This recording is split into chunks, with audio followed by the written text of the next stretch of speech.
think it is very true. The only people I have ever hated are the Turks. I used to pray from my early childhood, God save me from the Turks. And when I was disobedient, my mother used to tell me that the Turks would come and take me. And as I was often disobedient, I lived in constant hysterical fear of the Turks. And I started hating these atrocious savages. And yet I had never seen a Turk before I met Önder. I think they started hundreds of years ago, in the early days of the Ottoman Empire. Then pirates from Turkey or from Algeria used to sail to the northern countries and plunder the churches and steal healthy people for slaves. And since then, the word Turk has the meaning of something which is aggressive and warlike. You know, since we've got a Turk right here in the studio, I think we probably ought to produce him. And you can't produce a Turk in 1958 without a Greek. So I'm wondering, Patsy, would you and Swan cede your places to Önder Güler from Turkey? And where's Önder? Here comes Önder. He's the one who was playing the mandolin at the opening of the program. That, by the way, is the Forum Blues that Önder composed shortly after he got here, and it's become almost our theme song. Everybody knows it. From Greece is Angeliki Laiou. Now, go ahead, aggressive and warlike Turk. Did you follow fully what Bjorn said about Turks? Yeah, I was listening to him, and you know, we Turkish people would like very much for the other nations to see the difference between the Ottoman Empire and the modern Turkey today. Unfortunately, the people who don't know enough about the things that happened in the 20th century always mixed up their prejudices about the Ottoman Empire with their thoughts about modern Turkey. I just wonder if you do the same thing in Greece, Aike. Well, I just wouldn't say that we do the same thing in the same way in Greece. But it's interesting that one ocean and one continent across from Iceland, we still have kind of the same feeling towards the Turkish people. And I would say that it's kind of more natural for us because we really have suffered much during the 400 years of the Turkish occupation. And because we had to survive, our nationalism and our difference from the Turks, which came to be that we were better than the Turks, had to be stressed. And even today, if we see someone who doesn't eat in a very polite way, we usually say, "Are you a Turk?" And it works. And at school, when we study history, we usually say that the Turks have destroyed a great civilization, our civilization. And what is interesting is that some people get the idea that really they didn't have any civilization, any great civilization of their own. And that, well, they're not very well educated, and in general, that no Turk can be any good. Also, another strong prejudice in my country is that the assurance that some people have that the Greek people, now and forever, is one of the most important and intelligent peoples on earth. It sounds pretty interesting, yes, you know. I'm glad that the word Turk has a better meaning here in the United States than it seems to have in Greece and Iceland. Am I not right that the members of the Young Turk group in Congress are glad and proud to be called Turks? Yes. Anyway, we got bigger problems with bigger nations, so we don't have the same kind of prejudice in our country against Greece. You know, when I was a little boy, I used to play Russians and Turks just the same way American kids play cowboys and Indians. This shows that our biggest problem is with the people who are the biggest problem of the whole free world today. You are also telling that we spoiled your civilization in Greece by occupying your country for more than 400 years. But I would like to point out that if the Ottoman Empire didn't give you the freedom of religion and the freedom of keeping your civilization, I don't think you would be able to talk that way today, just because there wouldn't be any nation called Greece anymore, Greek nation anymore. Well, honestly, I don't think this is a very effective argument.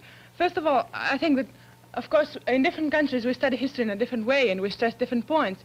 But still, I think that both of us would admit that maybe in the beginning they did give a certain amount of religious freedom to the Greeks. Maybe just because they wanted to stress the Orthodox religion and keep them away from uniting in some way with the Catholics, which would produce a different situation for Turkey.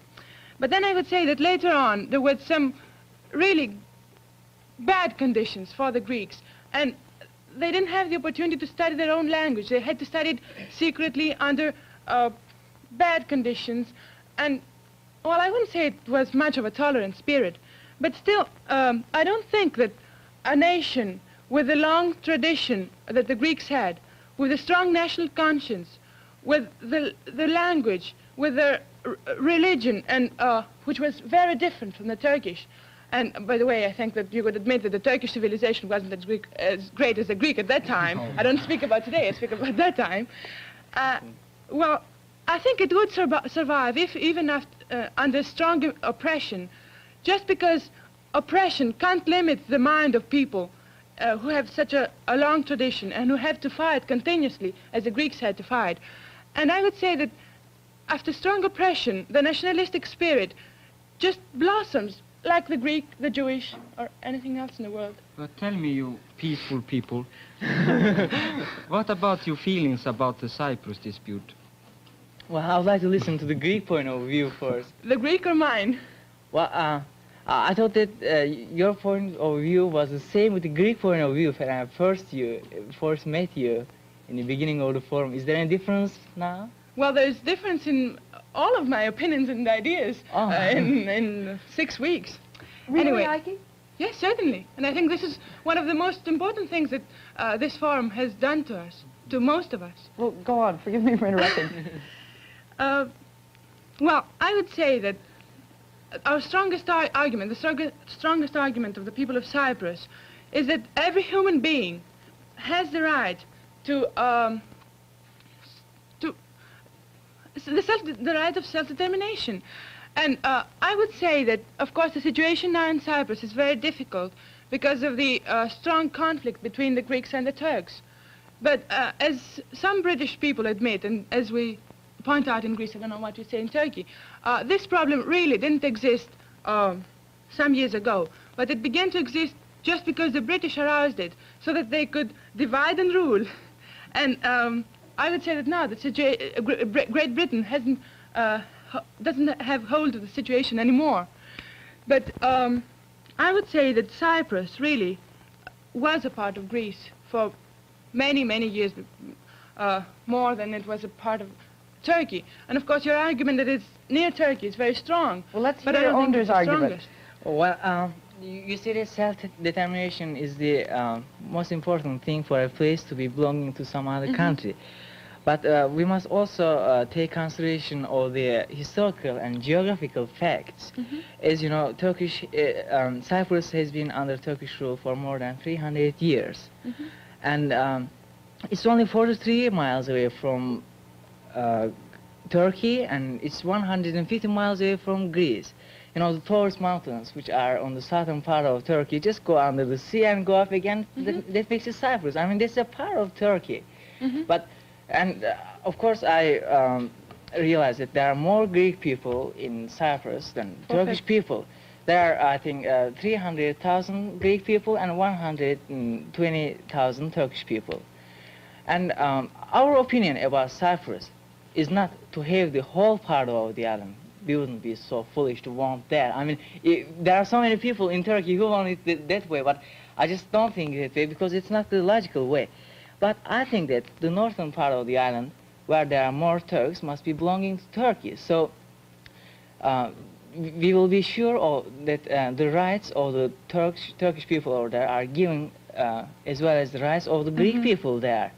And I mean, if we have that part of island, we won't have so many things. I mean, there will be just a few more grapes and wine in Turkey and that's all, but we will be spending much money to defend that part of the island against the other nations who don't want the real peace over the world. You could realize how bad it would be if Russia had a base in Cyprus and control all the Europe.